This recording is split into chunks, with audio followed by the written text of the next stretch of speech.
안녕하세요 여러분, 반갑습니다. 오늘 지원방송과 함께하는 2021학년도 원주 대학 입시 설명회를 위해서 오늘 아침부터 폭우를 뚫고 달려온 김한슬 선생님입니다.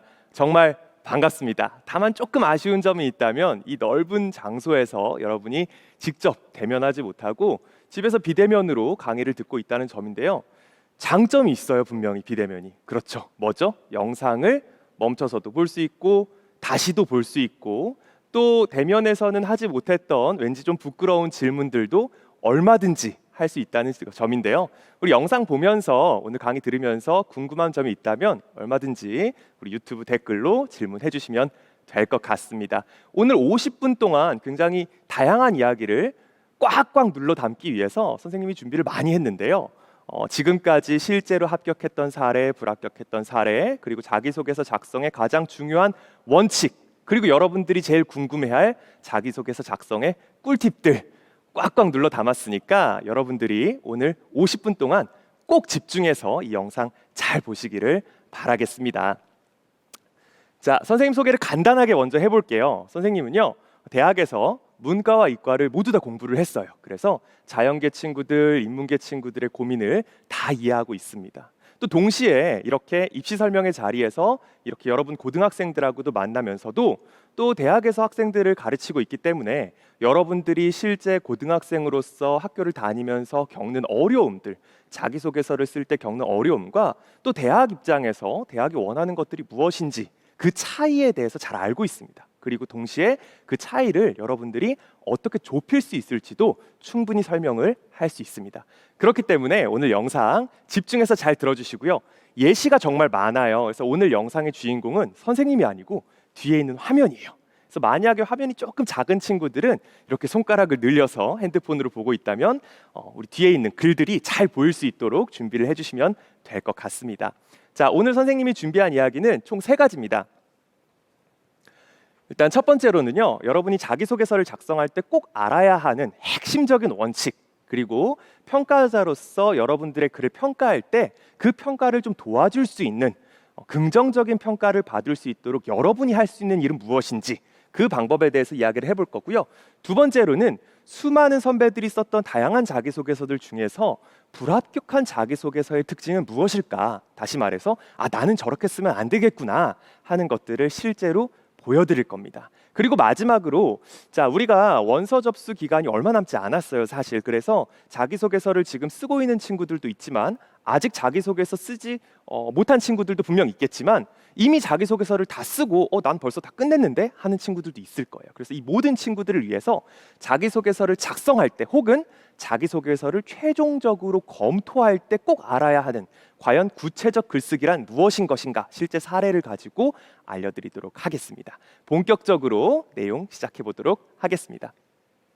자, 첫 번째 이야기입니다. 자기소개서 작성의 핵심 그리고 평가의 비밀이라는 주제로 이야기를 해볼 건데요. 크게는 2가지 꼭지가 있습니다. 첫 번째, 주장하기. 두 번째, 결론 짓기입니다. 주장하기부터 한번 살펴보도록 하겠습니다. 자, 한번 이렇게 생각을 해볼까요, 여러분? 좋은 자기소개서란 무엇일까요? 너무 기본적인 질문인가요? 좋은 자기소개서, 혹시 고민해 본 적 있으세요? 자기소개서 써야 되니까 그냥 문항에 그냥 답변을 쓰느라 막 이렇게 정신없게 글을 쓰는 건 이해하지만 우리가 이렇게 어려울수록 고민이 될수록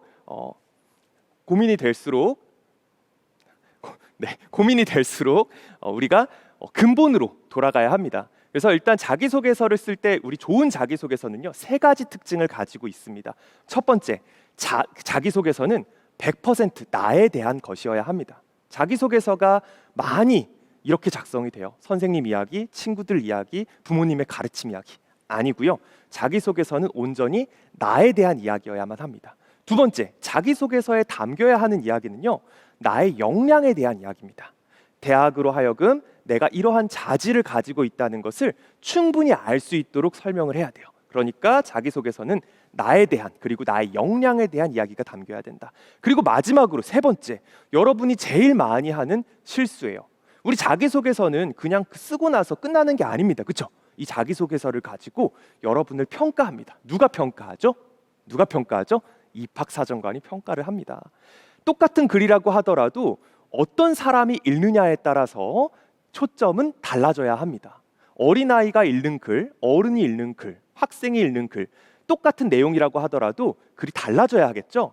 마찬가지로 여러분의 자기소개서는 이 글을 읽는 입학사정관의 입장을 고려해서 작성되어야 합니다. 그래서 이 세 가지 어떻게 우리가 실제 자기소개서 작성에 반영할 수 있는지 이야기를 나눠보도록 하겠습니다. 첫 번째로는 주장하기입니다. 주장하기. 자기소개서는 어떤 글이죠? 방금 이야기한 것처럼 입학사정관을 설득하는 글입니다. 나한테 이러한 자질이 있다고, 대학에 합격할 역량이 있다고 입학사정관을 충분히 설득해야 합니다. 그리고 이 설득에는 두 가지가 필요해요. 남을 설득하기 위해서는 첫 번째, 주장이 분명해야 됩니다.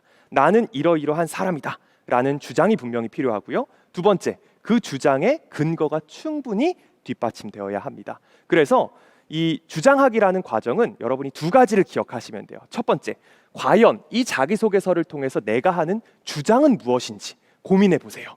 자기소개서를 이미 쓴 사람이라면 각 문항을 보면서 내가 이 자기소개서 이 답변을 통해서 나는 무엇을 주장하고 있는지를 꼭 확인하셔야 됩니다. 만약에 내 주장이 드러나 있지 않다면 뭔가 수정이 필요한 상태라고 생각하시면 될 것 같아요. 주장의 예시에는 이런 것들이 있을 수가 있습니다. 자기주도적인 학습 역량을 가지고 있는 사람입니다. 나는 전공에 대해서 관심이 정말 많고요. 발전하는 사람입니다. 이런 주장이 구체적으로 담겨야 하고요. 한 가지 팁을 드리자면 이러한 주장들은 막연하게 결정하는 것보다는 우리 앞선 일부 시간에 강조하셨던 것처럼 대학별 학종 서류평가 항목이나 대학별 인재상, 학과별 인재상을 참고해서 내가 강조할 포인트를 먼저 결정하는 것이 굉장히 도움이 될 겁니다. 자, 두 번째는요, 더 중요한 우리 근거 갖추기입니다. 근거. 예를 한번 들어보도록 하겠습니다. 만약 여러분이 창의적이고 빠르게 성장하는 사람이다, 나는 발전할 수 있는 사람이다 라는 주장을 자기소개서 1번에서 하고 싶다고 해볼게요. 그렇다면 자기소개서 1번의 본문은 이런 내용들로 채울 수가 있습니다. 첫 번째, 실험 실패의 원인을 찾아서 분석하고 또 추가 실험을 설계했던 경험. 이것만으로는 좀 부족할 수 있겠죠, 그렇죠? 그래서 내가 부족했던 점을 직접 노트에 작성해서 내가 발전 노트를 작성했던 경험. 또 만약에 보완이 더 필요하다면 다른 사례, 생활 속 불편을 개선한 발명품을 내가 직접 작성하고 또 만들어서 대회에 나가봤던 경험. 이 세 가지 이야기는 학교생활 기록부 상에서는 굉장히 떨어져 있는 경험들이에요. 하지만 나는 내가 창의적이고 빠르게 성장한다 라는 주장을 뒷받침하기 위해서 학교생활 기록부에 있는 여러 가지 소재들을 마치 점을 이어가듯 한데 모아서 주장하고 그걸 근거로서 뒷받침하게 되는 겁니다. 예시로 실제로 한번 살펴보도록 하겠습니다. 자, 만약에 글 읽기가 조금 느린 친구들은 화면을 잠깐 한 10초 정도 멈춰서 글을 한번 읽고 설명을 들으시면 이해가 훨씬 빠를 거라고 생각합니다. 같이 한번 읽어볼게요. 읽으면서 과연 이 학생이 주장하고 싶은 건 무엇인지 입학사정관의 입장에서 한번 판단해 보세요. 저는 고등학교 기간 동안 내신 1등급을 유지했습니다. 특히 주요 교과목의 내신이 좋았는데요. 수학 과목을 좋아해서 가장 열심히 공부를 했습니다. 수학과 각 경시대에서 은상도 받았고요. 2학년 때는 독서반 동아리를 했습니다. 독서반 동아리에서는 책을 많이 읽었는데요. 친구들과 함께하는 활동이라서 좋았습니다. 자, 이 글을 읽고 나서 여러분이 입학사정관이라면 이 학생에 대해서 어떤 모습을 알 수 있을까요? 어떤 모습을 상상할 수 있을까요?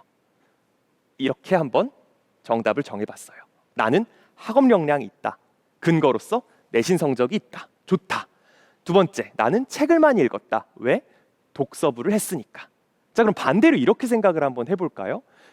여러분들 내신 성적이 좋은 것은요, 그냥 학업 역량이 있음을 바로 입증하지는 않습니다. 또 동시에 전국에 있는 2,300여 개의 고등학교에서 내신 성적이 좋으면서 독서반 활동을 한 친구들은 정말 많을 거예요.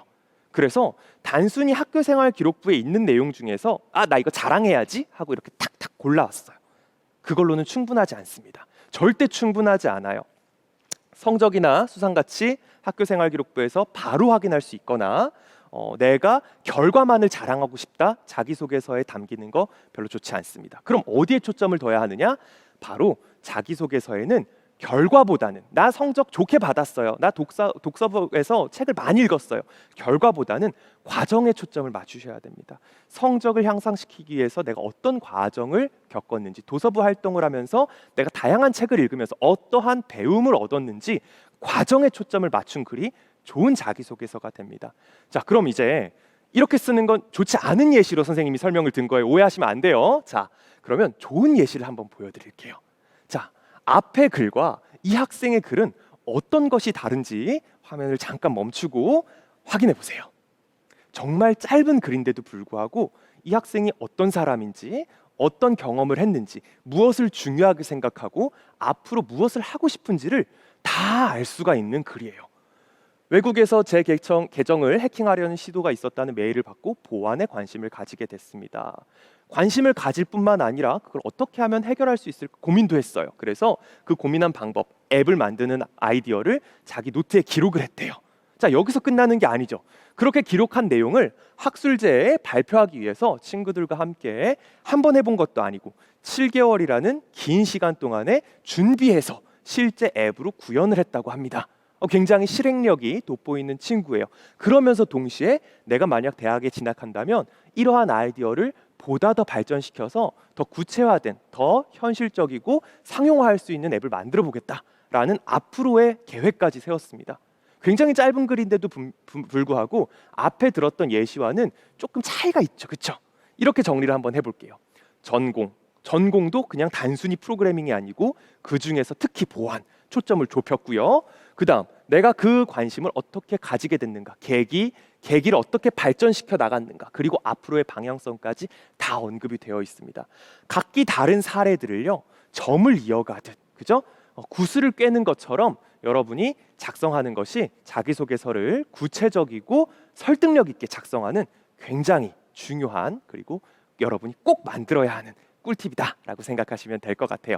자, 이렇게 한번 생각을 해볼게요, 여러분. 나는 글쓰기를 잘 못해요, 선생님. 글을 아무리 써도 약간 서툰 것 같습니다. 이런 거 걱정하는 친구들 정말 많아요. 사실이에요. 우리는 한석봉이 아니에요. 글 잘 못 씁니다. 어렸을 때부터 지금까지 써본 글이라고 한다면 뭐 학교 수행평가에서 짧게 써본 글, 독후감, 아니면 초등학교 때 썼던 일기 정도가 다일 거예요. 대부분 그렇습니다.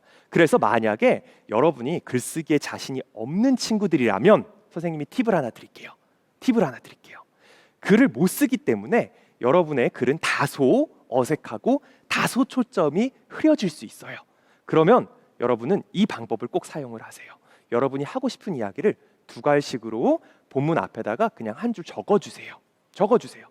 꼭 하라는 이야기는 아닙니다. 하지만 만약에 여러분이 글쓰기에 자신이 없다면 글 앞에 내가 무슨 이야기를 하고자 하는지 한 줄 정도 요약 정리를 해주는 것만으로도 여러분의 전체 글이 훨씬 더 초점이 잡히고, 그리고 읽는 사람으로 하여금 다음 내용을 예상하면서 편안하게 읽게 만들 수가 있습니다.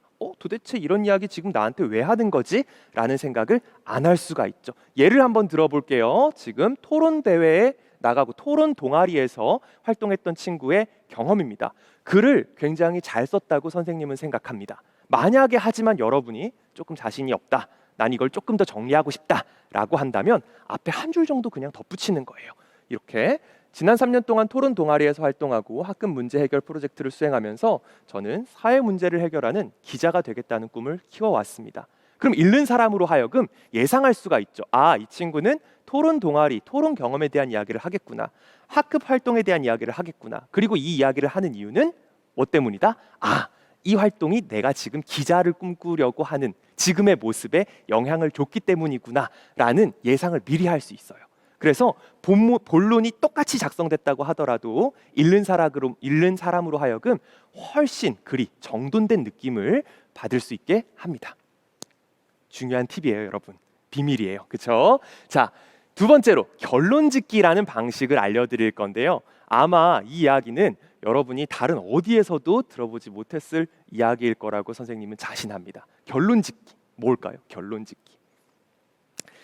비슷한 글이 너무 많아요. 여러분들 12년 동안 초등학교, 중학교, 고등학교 12년 동안 비슷비슷한 삶의 경험을 해왔고요. 그렇기 때문에 고민했던 거, 겪었던 상황들, 어려움들 다 비슷합니다. 그렇죠? 이건 부인할 수 없는 사실이에요. 하지만 이 자기소개서를 읽는 입학사정관 입장에서는 조금 지루할 수가 있어요. 그리고 두 번째, 입학사정관도 사람이에요. 똑같은 글을 많이 읽어야 되는 상황 속에서 심지어 그 글이 다 서툰 초등학생 수준의 글이에요. 그럼 입학사정관 입장에서는 이 서툰 글을 통해서 지원자를 알아내기 위해서 정말 적극적으로 글을 읽어야 합니다. 이 이야기를 왜 했을까? 내가 열심히 읽어보니까 지금 이 이야기는 전공과 관련됐다는 경험을 나한테 어필하고 싶은 거구나. 글을 적극적으로 읽어야 하고요. 이 적극적인 글 읽기는요, 정말 많은 에너지가 필요합니다. 입학사정관도 사람이기 때문에 지칠 수가 있어요. 그래서 앞서 말했듯 주장하기. 선생님 이거 왜 중요하다 그랬죠? 입학사정관이 글을 쉽게 읽을 수 있기 때문이에요. 두 번째 방법이 바로 글 읽기를 쉽게 말하는, 글 읽기를 쉽게 만드는 결론 짓기예요. 글의 말미에 내가 이야기를 왜 한 건지 그냥 한 줄 정도 정리를 해주는 겁니다.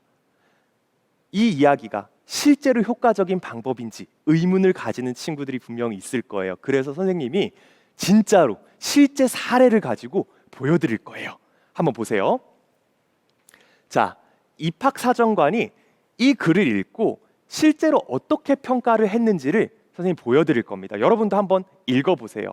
이 학생은 수학 문제를 푸는 과정에서 자기가 어떤 실수를 했고 어떤 문제가 있었는지를 혼자 분석을 했습니다. 그리고 그 분석의 결과를 자기소개서에 작성을 했고요.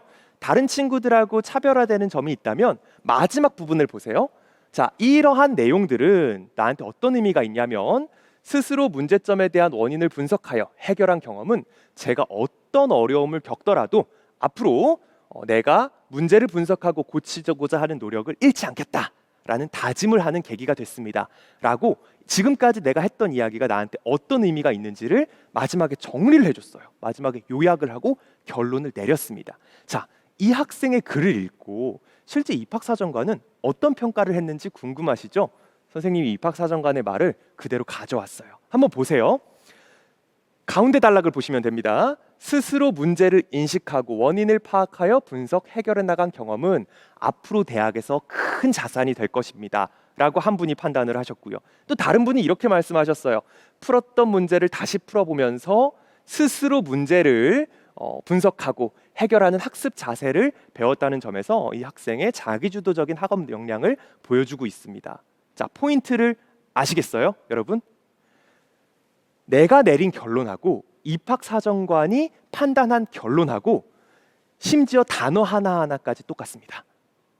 여러분이 근거를 충분하게 본문에서 갖춘다면 여러분이 입학사정관에게 한 그 결과를, 그 결론을 입학사정관이 그대로 인용하고 긍정적으로 평가했어요. 이건 어마어마한 겁니다, 여러분. 어마어마한 거예요. 여러분이 근거로서 글의 본문을 충실하게만 작성한다면 여러분의 평가는 훨씬 더 긍정적이 될 수 있습니다. 만약에 여러분이 이 앞에서 봤던 것처럼 다시 한번 앞으로 돌아가 볼까요? 위에 보세요. 스스로 문제점에 대한 원인을 분석해서 해결한 경험이 있다. 이건 이런 경험이다 라고 내가 정의하지 않았다면 이 결론은 입학사정관이 직접 자기가 결론을 작성을 했어야 되는 부분이에요. 근데 내가 먼저 말을 해줬기 때문에 입학사정관은 그래? 그 정도면 인정할 만해 라고 판단할 수 있는 겁니다. 다른 예를 한번 들어볼까요? 저는 이러이러하게 창의적인 경험을 해왔고요. 이렇게 내가 만들어온 문제 해결 능력은 대학에 가서 큰 도움이 될 것입니다 라고 만약에 글의 말미에 내가 써준다면 입학사정관으로 하여금 어떤 생각을 들게 하죠? 그래, 이 친구가 지금까지 한 활동은 그래, 너의 창의성 인정할 수 있겠다. 패스 노패스가 되는 겁니다. 주관식 평가에서 인정한다 안 한다 훨씬 초점이 좁혀지기 때문에 입학사정관으로 하여금 글 읽기 그리고 더 나아가서 여러분 자기소개서에 대한 판단을 쉽게 할 수 있습니다. 너무 중요한 거예요. 그래서 여러분들 자기소개서에는 만약에 지금 자기소개서를 먼저 썼다라고 하는 친구들은 글을 한번 보세요. 글 속에서 나의 주장이 잘 드러나는지 그리고 본문은 그 주장을 뒷받침할 만한 여러 가지 충분한 근거를 담고 있는지 그리고 마지막으로 남이 내 글을 읽었을 때 내가 이 이야기를 왜 꺼낸 것인지 알 수 있도록 하는 그러한 결론이 내 글에 담겨 있는지를 꼭 검토하세요. 만약에 없다면 추가하세요. 아직 시간이 3주나 남았습니다. 추가하시고 꼭 좋은 평가를 받으실 수 있기를 바랍니다. 자, 다음으로 넘어가 볼게요. 두 번째 이야기입니다. 두 번째 이야기는요, 불합격 자기소개서에는 없는 특징 두 가지예요. 여러분이 꼭 알아야 하는 내용들이 여기 다 담겨 있습니다.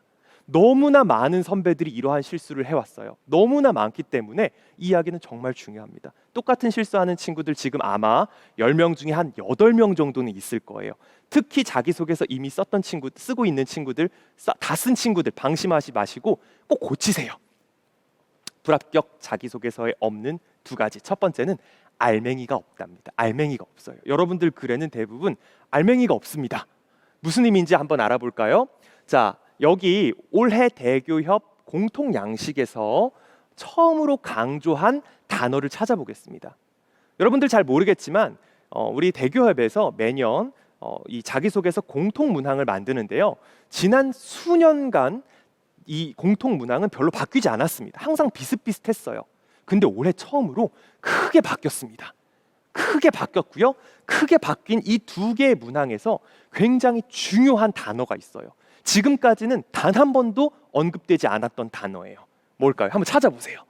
두 개의 문항에 공통적으로 언급되어 있는 단어입니다. 찾으셨나요? 바로 노력이라는 단어예요. 노력이라는 단어입니다. 지금까지는 한 번도 노력이라는 단어를 문항에서 쓰지 않았어요. 근데 올해 처음으로 노력이라는 게 문항마다 강조가 됐습니다. 왜 그럴까요? 왜 그럴까요? 여러분들한테 알려주고 싶은 거예요. 여러분들한테 힌트를 주고 싶은 겁니다. 너무나도 많은 여러분의 선배들이 자기소개서를 쓸 때 노력이 느껴지지 않는 자기소개서를 써왔어요. 예를 들어 볼까요?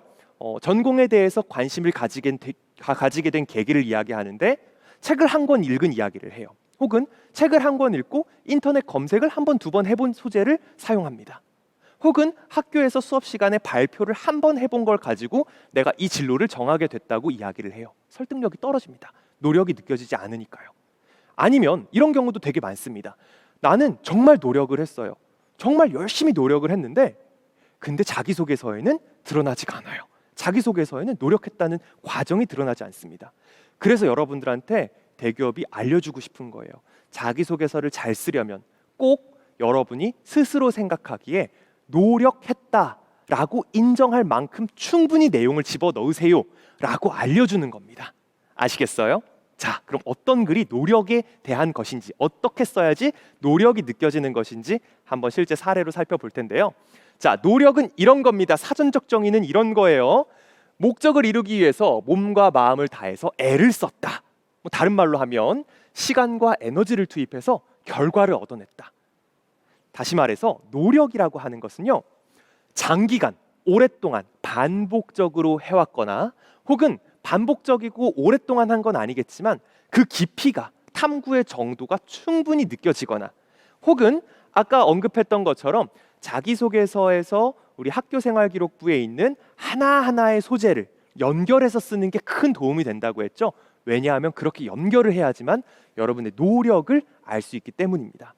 하나의 주제로 연결할 수 있는 여러 가지 활동이나 이렇게 자기소개서의 내용이 담겨 있으면 입학사정관은 여러분의 글에서 노력을 느낄 수가 있습니다. 하지만 만약 여러분의 근거가 여러분의 자기소개서 본문에 담긴 사례가 한 번 해봤거나 아니면 깊이가 없어요. 그냥 책을 한 번 읽어봤습니다. 발표를 한 번 했습니다. 단편적인 경험이거나 아니면 내가 주체가 되지 않은 일, 배경 상황 설명은 너무 많은데 내가 한 일이 별로 없어요. 그냥 동아리가 한 일이고 담임 선생님이 조언해 준 일이에요. 주인공이 내가 아니에요. 이런 글들의 문제점은 글에 나의 노력이 담겨 있지 않다는 점입니다. 이건 정말 큰 실수예요. 정말 큰 실수입니다. 대학교육협의회에서 올해 2개 문항을 뜯어 고쳐가면서까지 노력한 경험을 쓰라고 말했기 때문에 여러분은 무조건 100% 노력한 경험을 써주셔야 합니다. 여기 예시를 들어볼 거예요. 예시를 많이 들어볼 거예요. 여러분이 보시고요. 실제로 노력이 느껴지는지 아니면 느껴지지 않는지를 한번 판단해 볼 거예요. 자, 글을 확대해서 잘 보세요. 여러분들 대부분 이렇게 글을 썼을 거예요. 2학년 1학기에 청소 당번을 정하는 문제로 몇몇 친구들이 갈등을 겪어서 무리가 나뉘었고요. 학급의 분위기가 냉랭해졌습니다. 친구들의 갈등을 해결한 경험을 쓴 친구입니다. 실제로 작성한 사례입니다. 이러한 갈등이 막 시작됐을 때는 저는 학급 회장이 나서면 그때 도와줘야지 라고 생각을 했었는데요. 하지만 회장이 손을 놓고 있어서 갈등의 골이 더 깊어졌습니다. 그래서 제가 리더는 아니었지만 반 친구들하고 두루두루 친했기 때문에 의견 충돌이 가장 심했던 친구들을 중재했고요. 그리고 나아가서 학급 회의에서 담당자가 불만이 생기지 않도록 청소 횟수를 조정하자라는 의견을 제가 냈고, 그래서 친구들이 다 만족할 수 있었습니다. 자, 이 글을 보고 여러분이 되게 잘 쓴 것 같은데? 라고 생각한다면 지금 큰 실수를 하고 있는 겁니다. 반대로 한번 생각해 볼까요? 여러분, 이 글을 보면서 이 학생, 이 주인공이 자기가 한 행동은 어디인지 한번 표시해 보세요. 자기가 주인공인 활동은 뭔지 한번 표시해 보세요. 딱 두 군데밖에 없습니다. 딱 두 곳에서만 드러나요. 뭘까요? 친구들을 중재했습니다. 학급 회의에서 의견을 냈습니다. 단 이 두 가지 단어만이 이 학생이 한 활동을 설명하고 있습니다. 노력이 느껴지지 않는 글이에요. 그럼 이 글을 노력이 느껴지는 글로 바꾸려면 어떻게 해야 할까요? 그 중재의 과정에 초점을 맞춰야 합니다. 내가 어떻게 노력을 했고 어떤 과정에서 중재를 할 수 있었는지, 그 갈등이 심한 친구들을 내가 그냥 한마디 말로써 설득할 수 있었는지, 아니면 친구들의 갈등을 좁히고 설득하기 위해서 어떠한 어려움이 있었고 그걸 어떻게 극복했는지 과정에 초점을 맞추셔야 돼요. 학급 회의에 의견을 냈습니다. 이걸로 끝나는 게 아니에요. 그 의견을 도출하기 위해서 내가 어떤 고민을 했는지, 혹은 다른 시행착오는 무엇이었는지를 충분히 설명해주지 않으면 노력을 느낄 수가 없습니다. 설사 여러분이 실제로 노력했다고 하더라도 노력을 전혀 느낄 수가 없습니다. 고치셔야 됩니다. 고치셔야 돼요. 한 가지 예를 더 들어볼까요? 자, 학습 멘토링 제도는, 자, 이것도 되게 많이 나오는 소재예요. 그렇죠? 여러분들 공동체 생활, 친구들과의 어떤 나눔 활동 어떤 경험했냐 하면은 학급 멘토링, 학습 멘토링, 또래 멘토링 이런 이야기를 굉장히 많이 하는데요. 아마 여러분들 한 10명 중에 한 5명 정도는 이 소재를 쓰지 않았을까 싶어요. 그리고 여러분들 소재는 비슷하게 흘러갔을 거예요. 내용이. 한번 볼까요? 학습 멘토링 제도는 공부를 잘하는 학생 1명과 성적이 좋지 않은 학생 2명을 연계해서 공부를 가르치는 활동입니다. 일종의 과외인데요. 저는 수학을 힘들어했던 친구들에게 수학을 가르쳤습니다. 친구들 질문을 받아주는 것이 과연 제 공부에 도움이 될까 의문도 들었는데요. 시간이 지나면서 수업을 자연스럽게 할 수 있을 정도로 역량이 생겼습니다. 한 달 정도 하다 보니까요. 그리고 나서 본인의 깨달음이죠. 그렇죠? 스스로 10문제를 덮는 것보다 친구들의 고민을 해결해 주는 과정이 내 학습에 도움이 되는구나 라는 깨달음을 얻었고 보람도 있었습니다. 어떤가요, 여러분? 이 글을 읽으면서 이 친구의 노력이 느껴지는, 입학사정관으로 하여금 노력을 느낄 수 있게 하는 부분은 무엇일까요? 한번 찾아보세요. 한번 찾아보세요. 딱 한 군데 있습니다. 딱 한 군데 있어요. 어디죠? 한 달 정도의 시간이 흐르자 저는 자연스럽게 수업을 할 수 있게 됐습니다. 입학사정관이 궁금한 건요, 그 한 달 동안 뭘 했느냐는 거예요. 그 한 달 동안 어떻게 자연스럽게 수업을 하기까지 그 방법이 궁금한 거예요. 왜냐하면 이렇게 학습 멘토링을 한 친구는 전국 2,300개 고등학교에서 정말 너무 많습니다. 수천 명, 수만 명일 거예요. 근데 그 과정은 다 다를 거예요. 그러니까 여러분이 한 달이 지나서 자연스럽게 해결했어요 라고 말을 해버린다면, 실제로 그 활동을 한 여러분 당사자는 그래, 난 이런 고생을 했었지 하면서 자기소개서 잘 썼구나 라고 공감할 수 있다고 할지라도, 입학사정관 입장에서는, 입학사정관은 이거 모르잖아요. 여러분이 아니잖아요. 무슨 노력을 했는지, 교재는 뭘 썼는지, 질문은 어떻게 받았는지, 개념 설명은 어떻게 했는지, 친구가 이해를 못할 때는 내가 그걸 어떻게 이해시키기 위해서 노력했는지, 문제를 직접 만들어서 설명했는지 아니면 시중 교재를 풀어줬는지, 숙제는 내줬는지 안 내줬는지, 확인은 언제 했는지, 그걸 쉬는 시간에 했는지 따로 수업 시간을 잡아서 친구랑 했는지, 궁금한 게 너무 많은데 아무것도 알려주지 않아요. 그래서 이 글은 좋은 글이 아닙니다. 좋은 글이 아니에요. 절대로. 노력을 알 수가 없는 글입니다. 이렇게 쓰면 실제로 여러분이 아무리 노력했다고 하더라도 입학사정관이 그 과정을 알 수가 없고요. 평가에서 좋은 평가를 받기는 굉장히 힘듭니다. 왜냐? 여러분들 중에 일부는 과정에 충실한, 과정을 충분히 설명한 글을 누군가는 쓸 테고요. 그 친구가 똑같은 소재를 사용한 친구들 사이에서 훨씬 돋보일 테니까요. 그래서 자기소개서 작성에는 과정이 가장 중요합니다. 과정에 초점을 맞추세요. 한번 비교를 해보도록 하겠습니다, 여러분. 비교를 한번 해볼 거예요. 먼저 답을 드리자면 이 글은 되게 잘 쓴 글입니다, 여러분. 잘 쓴 사례예요. 앞에 두 친구랑 어떤 점에서 차이가 나는지를 여러분이 보시고 한번 판단을 해볼 텐데요. 판단하는 방법은 가장 쉬운 방법이 한 가지가 있어요. 우리 주어에 따른 동사가 뭔지 알죠, 그렇죠? 동작을 설명하는 단어. 이 글을 위에서부터 밑에까지 쭉 읽으면서 자, 이 학생이 주인공인 주어인 동사를 한번 찾아보세요. 얼마나 많은 동작과 행동과 고민들이 여기서 드러나는지를 한번 찾아보세요, 여러분. 얼마나 많은지. 앞에 두 친구는 어땠어요? 한 명은 2개, 한 명은 하나. 전체 글에서 2개, 하나 이렇게 언급이 됐습니다. 근데 이 친구는요, 이 친구는요 이렇게 많이 나왔어요. 거의 매줄 한 줄 한 줄, 한 문장 한 문장마다 나의 고민과 나의 행동, 그리고 그 행동이 그 다음에 어떤 것으로 이어졌는지가 엄청나게 많이 드러나 있어요. 화면을 멈추고 꼭 읽어보시기 바랍니다. 정말 좋은 예시예요. 여러분 자기소개서는 이렇게 과정이 담겨야 합니다. 과정이 담겨야 하고요. 여러분을 수식하는 동사가, 여러분이 주어인 동사가 많이 나와야 돼요. 한 문장에 하나 이상 계속 나오셔야 됩니다. 그래야지 입학사정관으로 하여금 야, 이 친구 정말 노력했구나, 정말 시간 많이 썼구나, 야, 이 친구는 정말 이 전공에 대해서 정말 진지하구나 라는 인상을 줄 수가 있습니다. 여러분만 알고 입학사정관이 모르는 자기소개서는 절대 좋은 자기소개서가 아닙니다. 아시겠죠? 자, 팁을 하나 드릴게요, 여러분. 팁을 하나 드릴게요. 선생님 앞에서 무슨 이야기를 했어요? 갈등 해결 이야기 너무 많이 쓴다 그랬죠, 그렇죠? 학습 멘토링 이야기 너무 많이 나오는 이야기예요. 그러면 여러분들이 이런 고민을 할 수 있어요. 아니 선생님, 근데 솔직히 내가 경험한 게 별로 없는데 그럼 친구들끼리 소재가 비슷해지는 건 당연한 거 아닌가요? 맞아요, 당연합니다. 우리는 초등학교, 중학교, 고등학교 12년 동안을 사실 굉장히 비슷비슷하게 살아왔을 거예요. 이 고등학교에 있는 동아리는요, 저기도 있을 거예요. 이 친구가 했던 고민은요, 전국 2300개 고등학교에서 수많은 친구들이 80% 이상의 친구들이 같은 경험은 해봤을 거예요. 예를 들어볼까요? 성적 하락 해본 적 있을 거예요, 그렇죠? 회장에 당선된 경험 있을 겁니다. 학급 회장일 수도 있고, 아니면 학급 임원일 수도 있고, 부회장일 수도 있고, 정교회장일 수도 있고, 아니면 뭐 청소반장일 수도 있고, 동아리 회장일 수도 있어요. 어쨌든 간 이 회장이라는 자리에 한번 당선돼 본 경험은 정말 많은 친구들이 가지고 있을 거예요. 가족 소개하거나 그리고 부모님의 가르침을 이야기하는 친구들 되게 많을 겁니다.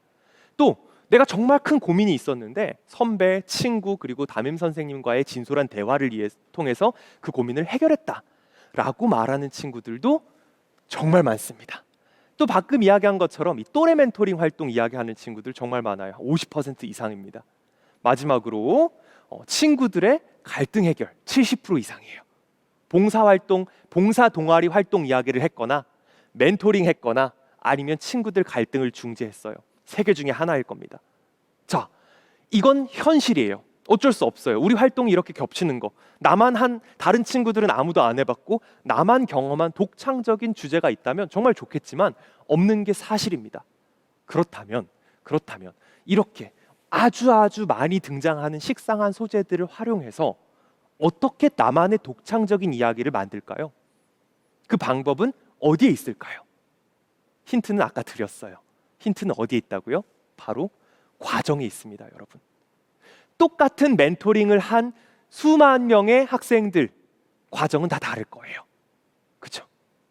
똑같은 갈등 해결을 한 학급에서 나타났던 갈등을 해결했던 수많은 친구들이 해결한 방식, 사용한 언어, 말은 다 다를 겁니다. 그 과정에서 배우고 느낀 점도 친구들마다 다 다를 거예요. 너무 다를 겁니다. 똑같은 친구가 단 한 명도 없을 거예요. 그러니까 여러분은요, 소재에 자꾸 초점을 맞추지 마세요. 소재는 흔해도 괜찮습니다. 어쩔 수 없는 부분이에요. 과정에 초점을 맞추세요. 과정에서 나를 차별화해야 됩니다. 읽는 사람으로 하여금 여러분 글을 읽으면서 그 상황이 어떤 상황인지 마치 영화 속 한 장면을 보는 것처럼, 드라마의 한 장면을 묘사하는 것처럼 다 알 수 있도록 하세요. 그래야지만 글 속에서의 여러분의 모습을 잘 상상할 수가 있고, 여러분을 면접장에서 만나기 전에 야, 이 친구는 정말 꽤 괜찮은 친구인데 얘는 면접에서 한번 질문을 좀 해봐야겠다 라는 생각을 들게 할 수가 있습니다. 과정에 초점을 맞추셔야 됩니다. 아시겠죠? 정말 중요한 이야기예요. 꼭 지키세요. 이미 쓴 친구들 과정을 추가하세요. 자, 두 번째입니다. 논리가 없다. 논리가 없다. 너무 큰 문제예요, 여러분. 자기소개서는 입학사정관을 설득하는 글이에요. 맞죠? 자, 입학사정관을 설득하는 데 성공하면 여러분은 면접장까지 갈 거예요. 근데 입학사정관을 설득하지 못하면 서류에서 탈락할 가능성이 너무 높아집니다. 근데 만약에 여러분이 주장하는 이 자기소개서 안에 글의 흐름과 맥락의 논리가 부족하다면 어떨까요? 아무리 인상 깊은 활동, 아무리 독창적인 활동을 했다고 하더라도 이 학생의 글쓰기 실력, 다시 말해서 자기 이야기를 풀어나가는 대한 그 능력에 대한 의심이 들게 합니다. 이 친구 학업 역량이 좀 부족한 것 같은데 평가가 확 떨어질 수 있어요. 그래서 글의 논리 구조는 굉장히 중요합니다. 여러분이 흔히 하는 너무 많이 사용하는 단편적이고 비약된 논리는 이런 것들이 있어요. 저는 자기주도적인 학생입니다. 이유가 뭐니? 사교육이 없었거든요. 그러니까 전 자기주도적이에요. 그러면 학원을 다니지 않은 친구들은 다 자기주도적인 학생들인가요? 학원을 다녔다면 그러면 다 자기주도적이지 않은 학생들인가요? 말이 안 되죠, 그렇죠? 주장의 근거가 말이 안 되는 근거예요. 논리가 비약된 겁니다. 잘 확인하셔야 돼요. 학업 역량, 저는 학업 역량이 뛰어나요. 성적이 좋거든요. 그러면 자기소개서를 왜 쓰죠? 학업 역량이 뛰어난 친구들을 뽑기 위해서 성적을 잘 받은 걸로 만약에 충분하다면 그럼 학종이 있을 필요가 없지 않나요, 여러분? 그냥 여러분들 학교 교과 성적만 가지고 얘는 1등급이구나, 얘는 학업 역량이 뛰어나구나, 얘는 4등급이구나, 학업 역량이 좀 의심스러운데? 라고 판단을 해버리는 거라면 우리가 자기소개서를 쓰는 이유가 없는 거예요, 여러분. 이렇게 1대1 대응시키지 마세요, 절대. 성적을 받았지만, 성적이 좋지만 학업 역량 부족한 친구들이 있을 수 있습니다. 비록 내신 성적은 조금 부족하지만 학습 역량, 학업 역량은 뛰어난 친구들 분명히 있을 수 있어요. 다른 이야기입니다, 두 개가. 전공 적합성 이야기할 때 이렇게 언급하고 이렇게 주장하고 이런 근거하고 안심하지 마세요. 자, 우리 학교에 정말 좋은 프로그램이 있는데 나는 여기 참여했어요. 그러니까 나는 전공 적합성 있는 겁니다. 또 선생님, 저는요 과학자가 되고 싶습니다. 저는 발명을 했어요. 동아리 활동을 했거든요. 발명 동아리에서 활동을 했거든요.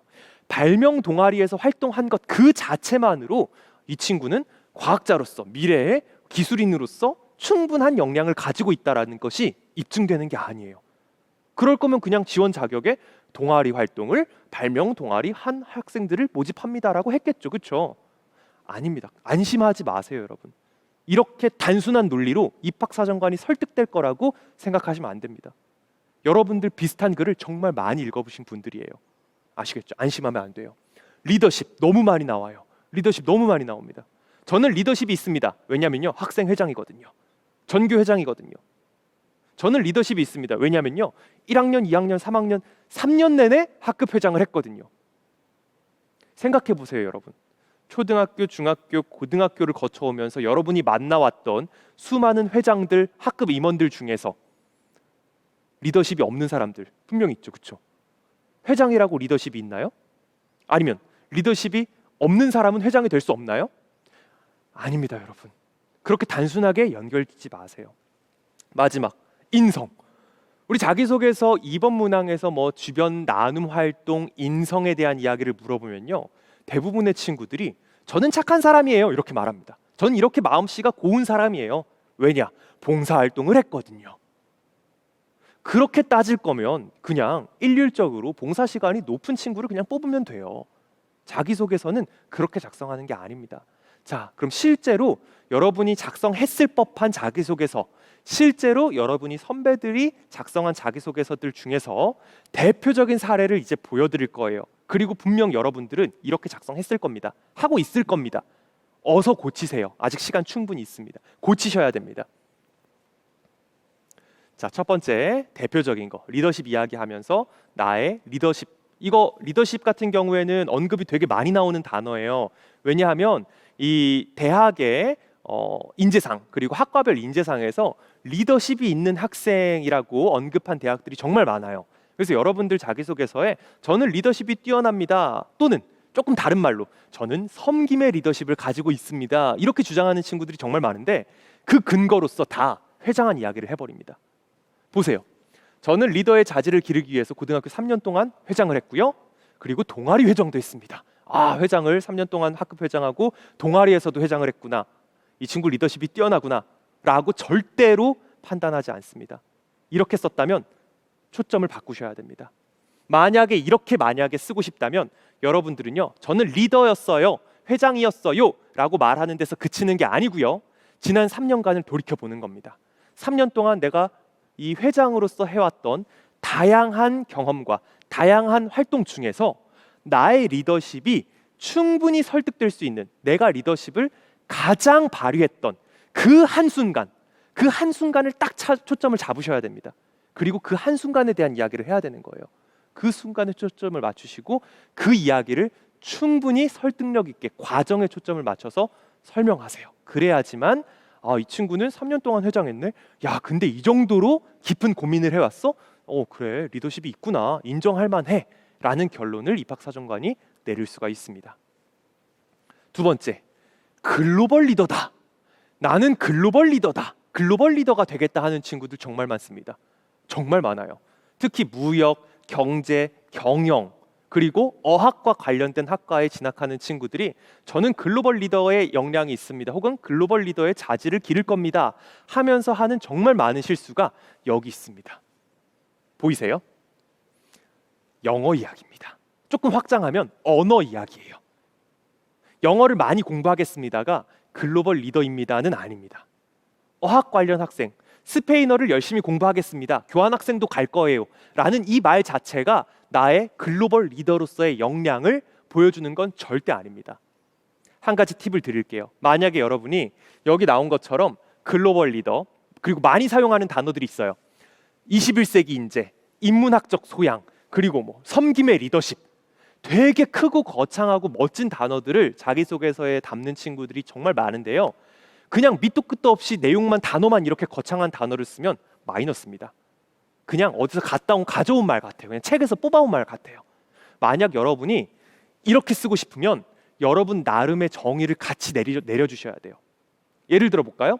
저는 대학에 진학해서 인문학적 소양을 길러나갈 것입니다 라고 말을 한다면 거기서 끝나는 게 아니고 부연 설명이 있어야 됩니다. 그리고 제가 생각하는 인문학적 소양이란 타인과 충분히 잘 의사소통할 수 있는 역량입니다, 이렇게 설명을 해줘야 돼요.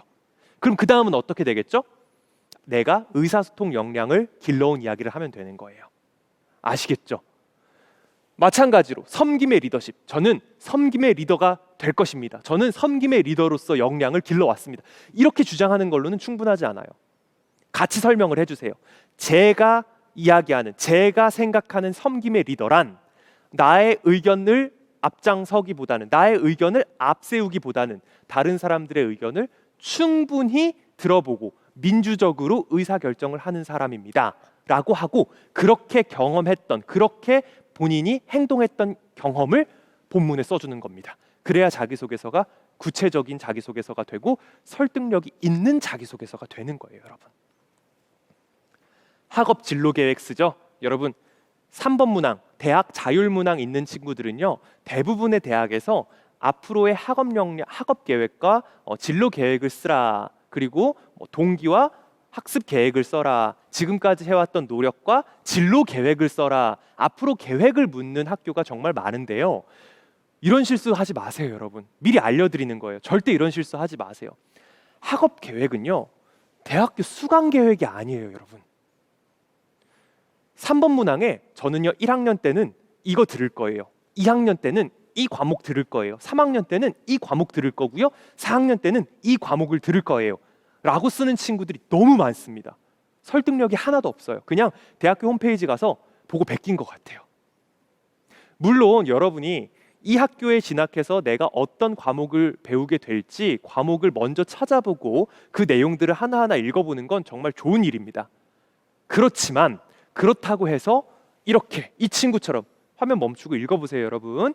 이 친구처럼 그냥 자기소개서가 나는 1학년 때, 2학년 때, 3학년 때, 4학년 때 어떤 과목을 듣겠다 라고 하는 수강 계획이 되어버리면 이건 여러분에게 역량 없음을 입증하는 글이 됩니다. 반대로 한번 생각을 해볼까요? 여러분들 지금 고등학생이죠, 그렇죠? 그리고 여러분 고등학교에 중학생이 지원을 한다고 한번 생각을 해보세요.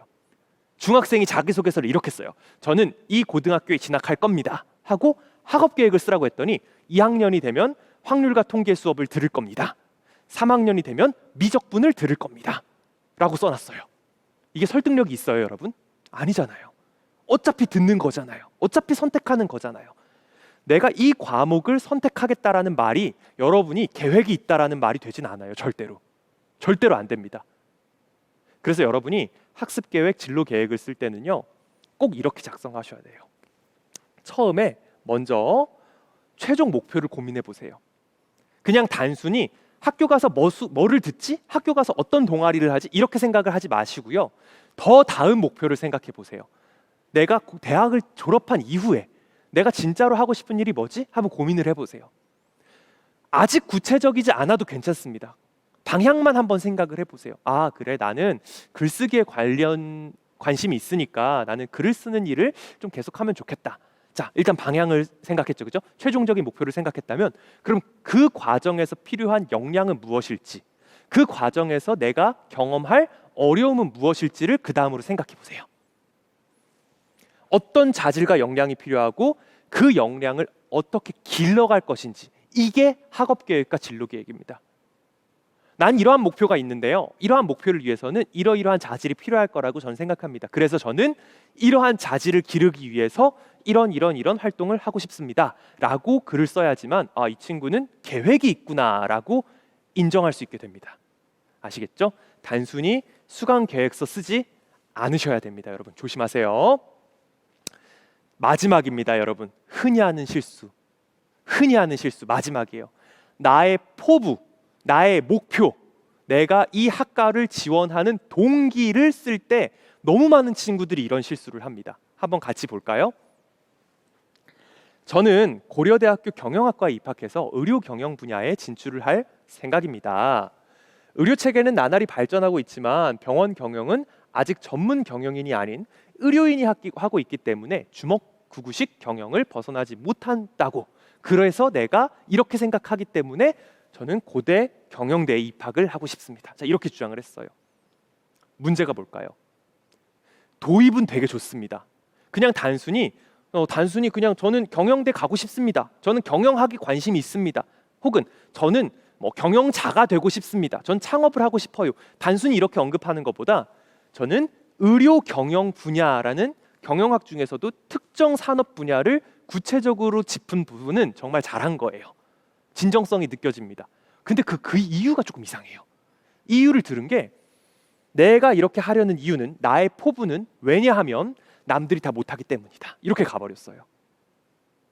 그 이유로 의사가 경영하는 병원들은 다 주먹구구식이야, 다 엉망이야. 그래서 내가 해야 돼 라고 주장을 해버렸어요. 되게 위험합니다. 그 논리대로라면 전문 경영인이 아닌 수많은 일반인들이 경영하는 모든 사업체들, 모든 회사들은 다 그냥 주먹구구식이다라는 논리가 돼버려요. 더 나아가면 내가 하지 않으면 남들은 다 못해, 얘네들은 다 역량이 없어, 나만 가능해 라는 자만심으로 보일 수도 있어요. 이렇게 쓸 필요가 없어요, 여러분. 굳이 여러분의 포부를 크게 말하기 위해서 남들을 깎아내릴 필요는 없습니다. 여러분 생각에 초점을 맞추시면 돼요. 저는 고려대학교 경영대학에 입학해서 의료 경영 분야에 진출하고 싶어요. 왜 그게 필요하다고 생각하는지를, 그 이유를 남이 못하는 데서 찾지 마세요. 내가 어떤 거를 개선하고 싶은지에 대해서 초점을 맞추시면 됩니다. 이렇게 고쳐보는 거예요. 의료 체계는 나날이 발전하고 있는데 나머지가 다 못해요. 그래서 가고 싶어요. 아니고요. 한번 고쳐볼까요? 나날이 발전하고 있는 의료 체계에 맞춰서 고도화된 경영을 통해 병원을 효율을 높이고 싶습니다. 내가 하고 싶은 거에 초점을 맞춘 거예요. 진로 계획이 되는 겁니다. 특히 응급 환자를 다루는 대형 병원의 경우에는 의료의 효율성이 얼마나 더 많은 생명을 구할 수 있느냐는 문제랑 직결됩니다. 내가 생각을 이렇게 하는데 그게 왜 중요한지 내가 생각하는 이유를 들었어요. 보다 전문적인 경영 기술의 도입으로 병원의 효율성을 조금씩 더 향상시키고 더 나아가서 의료 체계를 발전시키는 것이 나의 최종적인 꿈입니다. 목표입니다. 라고 포부까지 드러났습니다. 이 과정은 누가 읽어도 설득력이 있습니다. 그리고 고려대학교 경영대학에 지원하려는 다른 친구들하고는 차별화된 목표일 거예요. 그 누구도 이 학생이랑 똑같은 이유를 말하는 학생은 없을 거예요. 맞죠? 이렇게 작성하셔야 돼요. 거창한 이야기를 찾기 위해서 여러분이 자기소개서를 쓸 때 너무 거창하게 쓰기 위해서 고민할 필요는 없어요.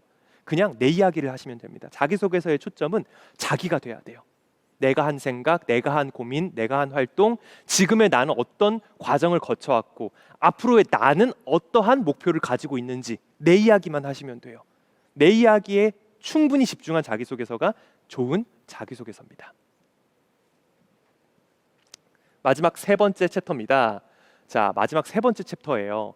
이제 자기소개서를 작성하기 전에 만약 이 강의를 여러분이 7월 정도에 듣게 됐다면 이런 이야기를 선생님이 안 했을 수도 있는데요. 아마 선생님 생각에는 자기소개서를 어느 정도 완성한 친구들도 꽤 있을 거고요. 아무리 못해도 문항 3개 중에서 하나나 2개 정도는 끝냈다라고 생각한 친구들이 분명히 있을 거기 때문에 선생님이 이 파트를 추가했습니다. 어떻게 자기소개서를 고쳐야 하는지, 이미 쓰여진 자기소개서를 고치는 방법에 대해서 선생님이 덧붙이도록 하겠습니다. 자기소개서는 설득력이 있어야 되고 설득력이 있기 위해서는 글은 구체적이어야 합니다. 여러분의 글이 구체적이면 구체적일수록 설득력을 갖추게 되고요. 면접까지 갈 가능성이 높아집니다.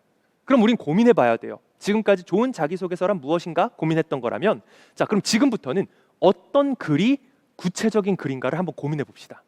어떤 글이 구체적인 글일까요?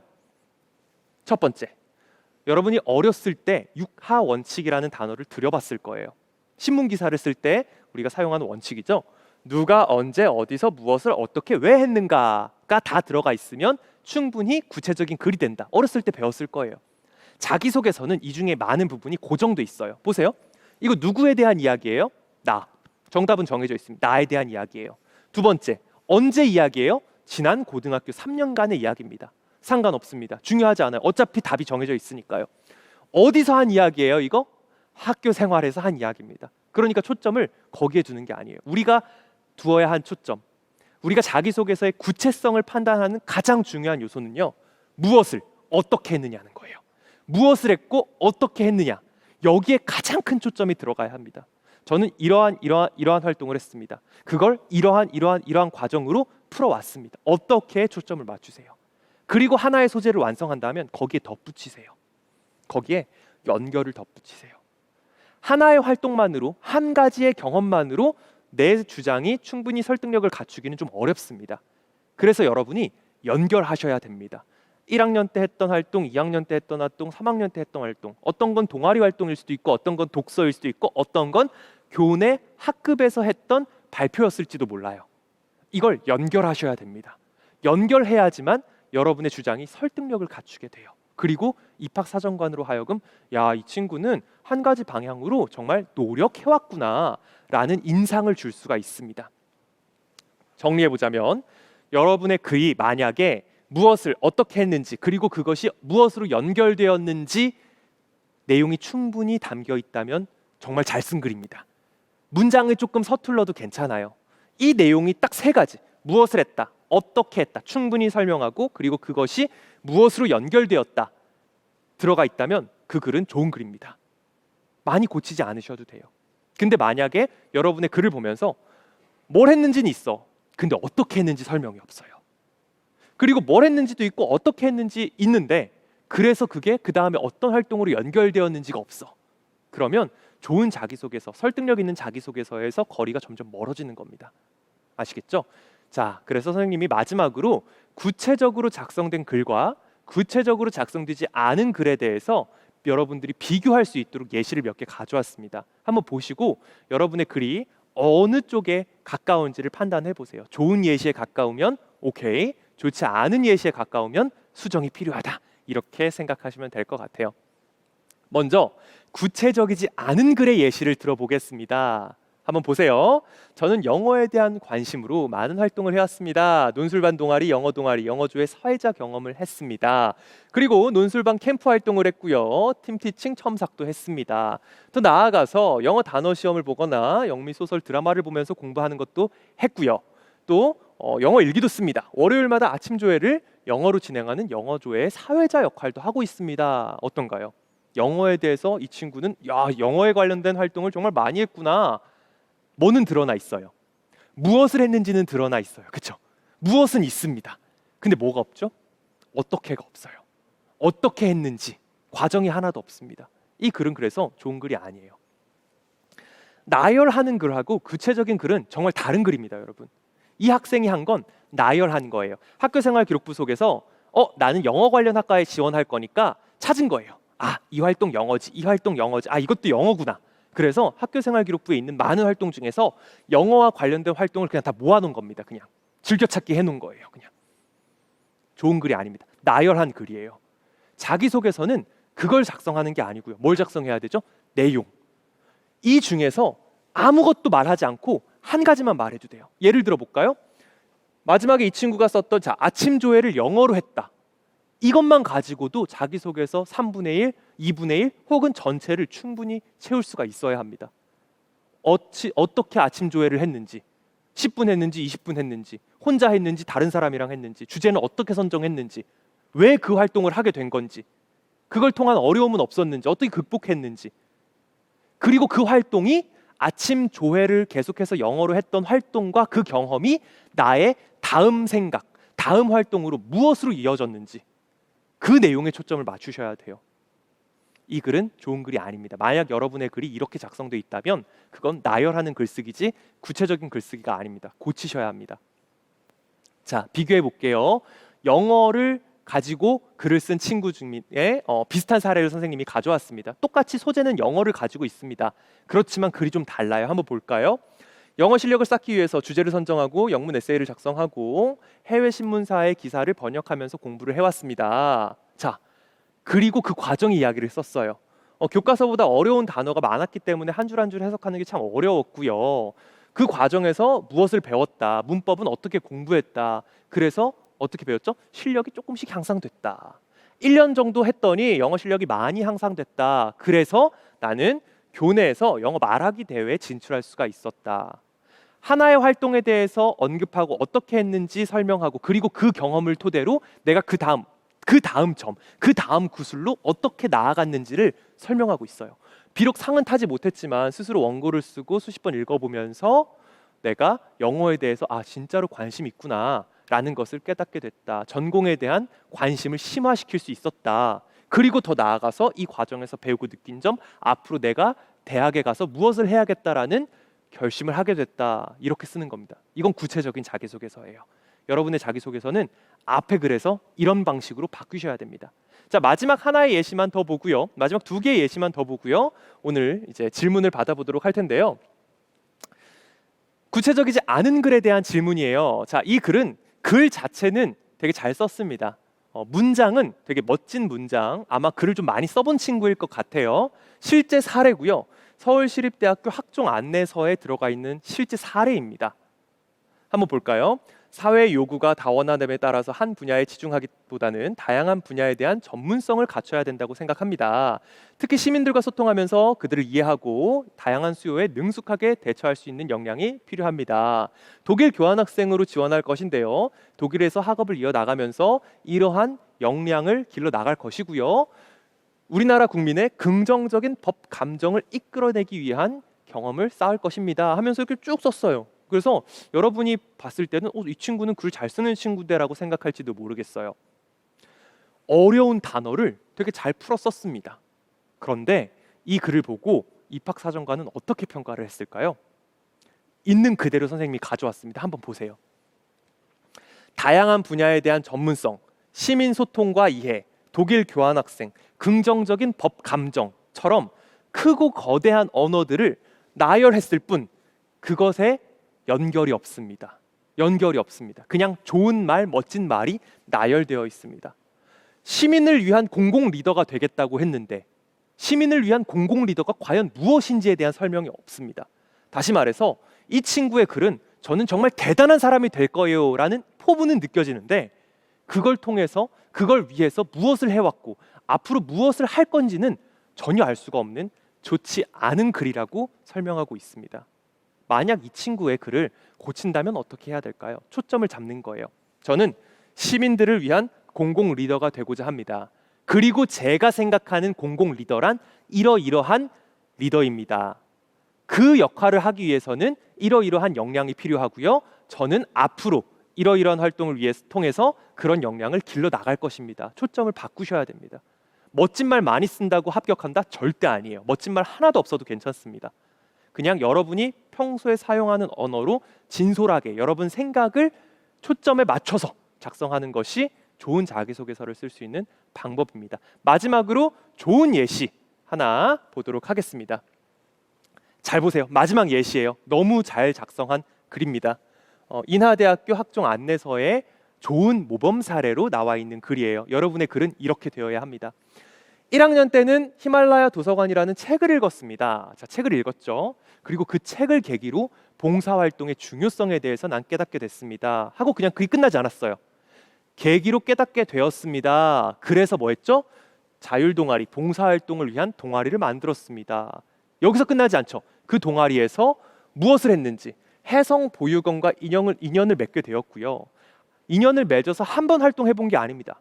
인연을 맺어서 지금까지 매월 한 번씩 꾸준히 활동을 해왔습니다.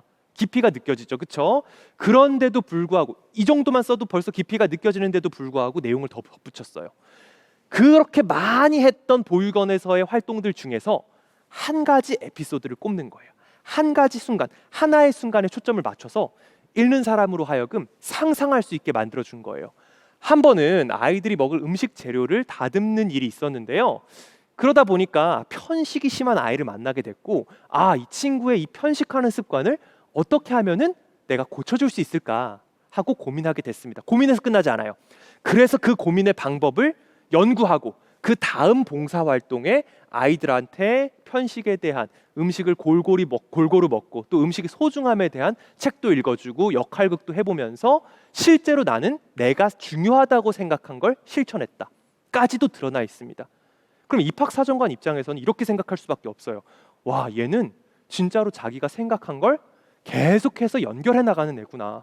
책 읽고 그 책을 토대로 봉사를 하기 시작하고, 그것도 한 번 하는 게 아니고 계속하고, 그리고 그 중에서 찾은 문제, 아이들의 편식 문제를 또 고민하고 연구하고, 거기서 또 그 문제를 어떻게 해결해 나갈지, 이 짧은 글 속에서 벌써 연결되는 게 너무 많죠. 정말 좋은 글이에요. 여러분의 자기소개서는 이렇게 작성되셔야 합니다. 이렇게 작성돼 있어야 합니다. 자, 지금까지 선생님이 좋은 예시, 안 좋은 예시 많이 보여드렸는데요. 선생님이 시간 관계상 다 읽어보지는 않았지만 우리 오늘 비대면 강의의 가장 큰 장점, 다시 볼 수 있다는 거죠, 그렇죠? 다시 뒤로 돌려서 멈춰서 꼭 이 예시들을 읽어보셨으면 좋겠어요. 선생님이 EBS에서 대입 자기소개서 바이블이라는 책도 쓰고, 또 매년 여러분들과 자기소개서 또 상담도 하고 강연도 하고 하면서 정말 많은 자기소개서를 읽어왔습니다. 읽어온 자기소개서들 중에서 여러분들에게 보여주기 위한 정말 대표적인 사례들을 뽑고 뽑아온 거예요. 그러니까 여기 오늘 실린 사례들은요, 여러분이 꼭 영상 다시 보기 하고 멈춰서 화면 확대해서 한 줄 한 줄 읽어보고 내 자기소개서와 어느 정도 차이가 있는지, 얼마나 비슷한지를 꼭 확인해 보셨으면 합니다. 자, 여기까지 오늘 이제 지원 방송과 함께하는 자기소개서 파트 마쳤는데요. 여러분들 자기소개서를 쓸 때 마지막 첨삭 과정이 있죠, 그렇죠? 자기소개서를 다 작성한 친구는 꼭 이제 첨삭하고 퇴고하는 과정을 겪어야 되는데요. 많이 하는 실수는요, 혼자 많이 읽는 거예요, 여러분. 자기소개서 쓰고 나서 많이 읽어보는 건 좋은데요. 여러분들이 자기소개서를 쓰고 나서 혼자서만 글을 읽다 보면은 자기 생각에 빠지게 돼요. 그리고 여러분들 그 자기소개서의 주인공은 누구죠? 여러분들이에요. 그래서 여러분들이 자기소개서의 내용이 충분하게 담겨 있지 않은데 그걸 여러분은 직접 해봤잖아요. 그래서 자기소개서는 부족한데 나는 그 부족한 부분을 막 상상해서 채우는 친구들이 있어요. 그래서 이 정도면 자기소개서 잘 쓴 것 같은데? 라고 착각하게 될 수가 있습니다. 그래서 자기소개서를 혼자 쓰고 나서 여러분 읽어본 다음에는 꼭 주변 친구들, 선생님, 또 부모님, 형제, 자매들 누구라도 괜찮으니까 다른 사람들한테 꼭 읽어보게 하세요. 100번 혼자 읽는 것보다 10명이 한 번씩 읽는 것이 더 좋은 의견, 여러분이 꼭 고쳐야 할 개선점을 찾는 데는 훨씬 더 큰 도움이 될 겁니다.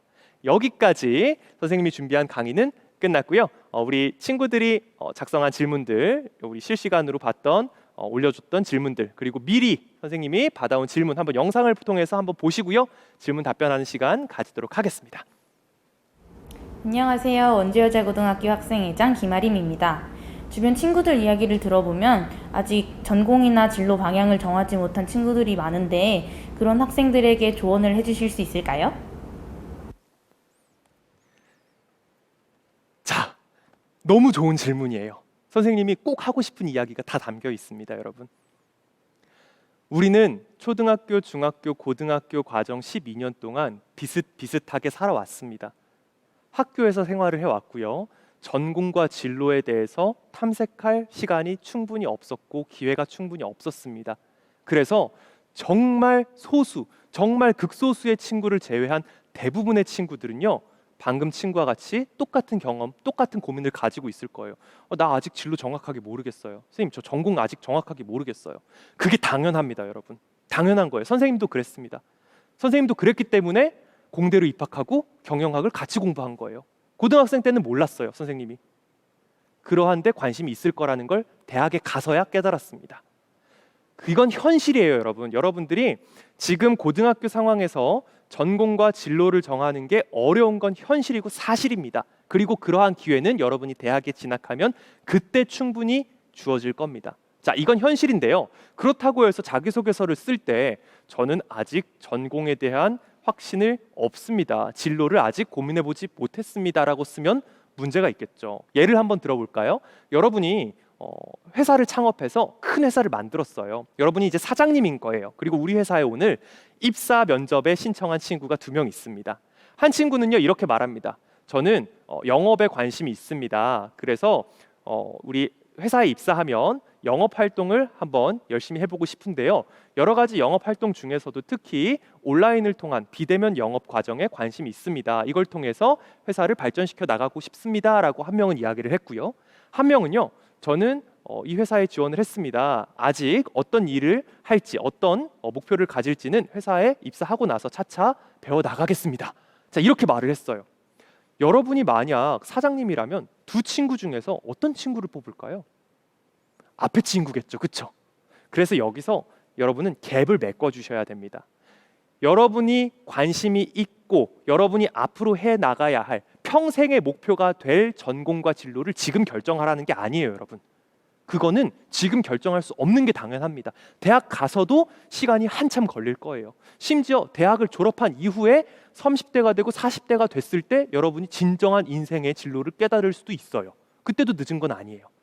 그러니까 입학사정관에게 보여줘야 하는 나의 전공과 나의 진로는요, 인생의 목표, 인생의 진로가 아니에요. 지금 여러분이 지금 이 순간 고등학생으로서 원서를 작성하는 지금 이 순간에 그래도 관심이 있는, 그래도 다른 것보다는 관심이 있는 진로와 관심이 있는 전공을 한번 먼저 선택해보라는 거예요. 그리고 가면 어떤 활동을 할 것인지 그냥 한번 상상해 보는 겁니다. 내가 나중에, 내가 지금 오늘 저녁에 치킨 먹고 싶을지 햄버거 먹고 싶을지 짜장면 먹고 싶을지 모를 수 있어요. 근데 최소한 오늘 저녁은 집에서 안 먹고 사 먹고 싶다라고 생각할 수 있잖아요, 그렇죠? 그래서 여러분들 전공 이야기하고 전공 결정하고 진로 결정하는데 너무 큰 부담을 가질 필요는 없습니다. 그냥 지금 한번 상상해 보세요. 학과 이름을 쭉 보면서 그래도 이 중에서 인생의 진로 아니에요. 이 중에서 내가 지금까지 했던 활동이랑 그래도 좀 가장 연관 있는 활동은 이거겠구나. 아니면 반대도 괜찮아요. 쭉 나와 있는 전공명 중에서 난 이거랑은 조금 거리가 있는 것 같아. 그래, 나는 글쓰기에는 좀 자신이 없어. 내가 자신 없는 분야들을 지원하가 보세요. 그래서 내가 대학에 입학해서 한번 탐색을 그때부터 해나갈 기본적인 처음의 전공과 처음의 진로 계획을 정하는 겁니다. 나중에 분명 바뀔 거고 바뀌어도 괜찮고 바뀌는 건 당연한 겁니다. 아시겠죠? 이렇게 진로 계획을 세우시면 우리가 자기소개서 3번 문항 작성하는 데 큰 도움이 될 거라고 생각합니다. 자, 실시간 댓글로 달아준 친구들 중에서 질문을 몇 개 뽑아봤어요. 그래서 질문 받고 오늘 강의 마쳐볼 텐데요. 이런 질문이 있네요. 3년 내내 간호학과를 준비하고 있었는데요. 최근에 방사선학과에 관심이 생겼습니다. 그러고 보니까 이 간호학과에 맞춰서 준비를 하다 보니까 방사선학과랑은 공통점이 좀 없는 것 같고 자기소개서에 쓸 내용이 없는 것 같아요. 어떻게 하면 좋을까요? 간호학과 이야기를 방사선학과에 대한 이야기로 바꿔서 써도 될까요? 라는 질문을 해줬는데요. 그렇죠. 여러분들 아마 특히 고등학교 1학년 때부터 어느 정도 직업적인 목표를 정한 친구들은 이런 고민을 정말 많이 할 거예요. 선생님도 정말 많은 질문을 받았어요. 선생님, 저 1학년, 2학년, 3학년 때 교사였거든요. 계속. 그래서 계속 봉사활동도 교육 봉사활동 하고요. 책도 교육 관련한 거 하고요. 동아리도 그렇게 했는데요. 제가 지금 지원하려는 학과는 영어 영문학과예요. 어떡하죠? 이거 내가 지금까지 한 활동이 다 의미 없어지는 거 아닌가요? 라는 질문 정말 많이 받았어요. 이 친구도 똑같은 질문이죠. 걱정할 필요가 없습니다. 걱정할 필요가 없어요. 여러분, 절대 걱정할 필요가 없습니다. 자, 이렇게 생각하면 될 것 같아요. 기본적으로 여러분이 생각하는 전공 적합성은요, 여러분이 고등학교 때 했던 활동 한 가지와 대학의 전공 명칭이 1대1로 대응되지 않습니다. 다시 조금 더 쉽게 풀어볼까요? 자, 여러분이 경영학과에 가고 싶다고 해서 고등학교에서 경영학과와 똑같은, 다시 말해서 경영 동아리, 경영학 서적을 읽어야지만 전공 적합성을 입증할 수 있는 건 아니에요. 간호학과가 가고 싶어서 간호학 준비를 계속 해왔어요. 서적과 봉사활동, 간호학에 맞춰서 준비해왔습니다. 하지만 이 활동은요, 다른 전공에도 얼마든지 사용할 수 있는 활동입니다. 초점만 조금 바꾸시면 돼요. 예를 들어서 이렇게 한번 해볼까요? 이런 예를 한번 들어볼게요. 저는요, 논리력이 뛰어납니다. 저는 논리력이 뛰어나요. 어렸을 때부터 수학을 좋아했고 고등학교에서 제일 자신 있는 과목이 수학이고 내 이야기를 또 남들에게 논리적으로 전달하는 데 자신이 있습니다. 자, 이렇게 내가 자기소개서에서 논리에 관한 나의 강점을 어필했다고 해볼게요. 이 친구는 사실 고등학교 1학년, 2학년, 3학년 때 난 수학과 가려고 이렇게 준비를 해온 거예요. 근데 수학과랑 상관없이 예를 들어서 경영학과, 또 더 나아가서 국어 국문학과에 갈 때도 이 사례를 사용할 수가 있습니다. 왜냐? 이 활동은요, 내가 논리력을 길러왔습니다라는 활동은요, 그냥 수학의 1대1로 대응되는 게 아니기 때문이에요. 그냥 그 지점, 연결 지점만 여러분들이 이어주시면 돼요. 한번 이렇게 이어볼까요? 그러니까 예를 막 지금 들어봅시다. 자, 저는 논리력을 이렇게 길러왔습니다. 그리고 이렇게 제가 길러온 논리력은요, 제가 경영학과에 진학해서 사회적 기업을 창업하는데 정말 큰 도움이 될 겁니다. 왜냐하면 기업가가 돼서 투자자를 설득하고 우리 팀원들을 설득하고 소비자를 설득하는 그 과정들이 다 논리력이 필요한 과정이기 때문입니다. 이렇게 주장할 수도 있는 거고요. 아니면 저는 국어 국문학과에 진학하고 싶습니다. 저는 소설을 쓰고 싶은데 제가 가장 관심 있는 소설 분야는 바로 추리소설입니다. 추리소설을 쓸 때 가장 중요한 거는요, 이 플롯과 사건의 과정들이 논리적으로 연계되어 있어야 하는 건데요. 저는 정말 지난 3년 동안에 정말 수학과 이러저러한 활동들을 통해서 논리력 하나만큼은 저의 강점이라고 말씀드릴 수가 있습니다. 이 저의 강점은 저의 진로에, 저의 목표에 큰 도움이 될 것입니다라고 말을 할 수가 있어요, 여러분. 말을 거짓말로 만들라는 이야기가 아닙니다, 여러분. 한 단계 더 깊은 단계로 내려가는 거예요. 분명히 이 친구가 간호학과에 진학하기 위해서 한 활동들은 여러 가지가 있을 거예요. 예를 들어서 동아리 이름이 의료 동아리, 간호 관련 동아리일 수도 있어요. 그러면 그 동아리 이름을 사용하는 데 초점을 맞추지 마세요. 그 읽은 책의 이름을 사용하는 데 초점을 맞추지 마시고요. 그걸 통해서 배운 거, 내가 기른 역량이 무엇인지 한 단계 더 내려가세요. 저는 간호 동아리를 통해서요, 환자를 생각하는 따뜻한 마음을 배웠습니다. 혹은 주변 사람들과 소통하는 커뮤니케이션 역량을 배웠습니다. 그리고 이렇게 기른 저의 역량은 제가 방사선학과에 진학해서 앞으로 이러이러한 일을 해나갈 때 도움이 될 것입니다 라고 주장하세요. 충분히 설득할 수 있습니다. 아시겠죠? 이렇게 답변을 해보면 될 것 같고요. 질문 하나 더 한번 읽어볼 텐데요. 자소서를 첨삭할 때 여러 사람한테 보여주는 게 좋을까요? 한 분에게 쭉 첨삭받는 게 나을까요? 자, 이거 우리 선생님이 강의할 때 마지막에 언급했던 이야기인데요. 초점을 명확하게 두시면 될 것 같아요. 이런 친구들이 있어요. 제가 질문을 왜 했는지 알 것 같아요. 학교 선생님이 첨삭을 해주고 또 뭐 학원 선생님한테 첨삭을 부탁하고 혹은 글 잘 쓰는 오빠한테 첨삭을 부탁하고 이런 친구들이 있습니다. 자, 이렇게 한번 생각을 해볼까요? 글쓰기는요, 어떻게 보면 예술적인 영역이에요. 다시 말해서 취향 차이가 있습니다. 어떤 사람은 두괄식으로 주장하는 글을 좋아하고요. 어떤 사람은 결론을 마지막에 쓰는 미괄식으로 주장하는 글을 좋아할지도 몰라요. 취향 차이입니다. 그렇기 때문에 여러분이 첨삭 자체를 이 사람 저 사람 저 사람 저 사람한테 받아서 이 사람이 말하는 대로 글을 고치고 저 사람이 말하는 대로 다시 글을 고치고 이렇게 짬뽕하는 것은 좋은 방법은 아닙니다. 좋은 방법은 아니에요. 그래서 첨삭을 받고 싶다면 학교 선생님이나 혹은 뭐 가족 중에서 도와줄 수 있는 사람이 있다면 뭐 1명, 2명 정도의 의견만 받는 게 좋을 수 있습니다. 그게 만약에 첨삭에 초점을 맞춘다면요. 자, 근데 아까 선생님은 뭐라고 했죠? 많은 사람들한테 보여주라고 했습니다. 그쵸? 그 이유는 뭐냐면요. 많은 사람들이 읽어야 내 자기소개서가 충분한지 아니면 부족한 점이 있는지를 판단하는 게 쉽기 때문이에요. 왜? 첨삭하는 사람도 1명이라면 그 사람이 찾아낼 수 있는 부분이 있고 그분조차 찾아내지 못하는 일이 있을 수 있기 때문이에요. 자, 그럼 이렇게 정리하면 되겠죠? 내가 자기소개서를 쓴 다음에 여러 사람들에게 의견을 물어보세요. 대신에 물어볼 때 야, 내가 잘 썼는지 봐줘. 이렇게 하지 마시고요. 자, 내 글에서 혹시 설명이 부족한 게 있는지만 한번 찾아봐줘. 내 글에서 혹시 나의 역량이 잘 드러나지 않았다면 찾아봐줘. 혹시 내가 충분히 설명하지 않은 부분이 있으면 말해줘. 혹시 내가 한 주장, 내 학업 계획이 너무 막 큰 포부 같고 너무 논리적으로 비약한 것 같으면 그 부분만 한번 찾아봐줘. 뭘 찾아봐 달라고 직접적으로 언급하면서 많은 사람들한테 보여주고요. 문제점을 이렇게 수집하세요. 그리고 여러분이 하나하나 고치는 겁니다. 단 명심해야 될 거. 의견을 받았다고 해서 100%그 의견대로 하는 건 아닙니다, 여러분. 첨삭도 마찬가지예요, 여러분. 첨삭을 절대 믿으시면 안 됩니다, 여러분. 아무리 글을 잘 쓰는 사람이 첨삭을 해준다고 해서 그 글이 좋은 자기소개서가 되는 건 아니고요. 첨삭한 사람의, 첨삭을 봐주는 사람의 의견을 듣고요. 최종 선택은 본인이 하는 겁니다. 어휘 하나, 단어 하나, 논지 구조도요. 여러분이 자신 있는 여러분만의 말을 쓰셔야 돼요. 왜 그렇죠? 왜 그렇죠? 자기소개서는 이게 끝이 아니에요. 자기소개서는요, 여러분이 면접을 갔을 때 면접장의 평가 요소로 활용이 됩니다. 여러분 자기소개서를 보고 면접관이 여러분들한테 질문을 할 거예요. 그러니까 여러분은 이 자기소개서를 그냥 지금 글 멋지게 쓰는데 초점을 맞추는 게 아니고요.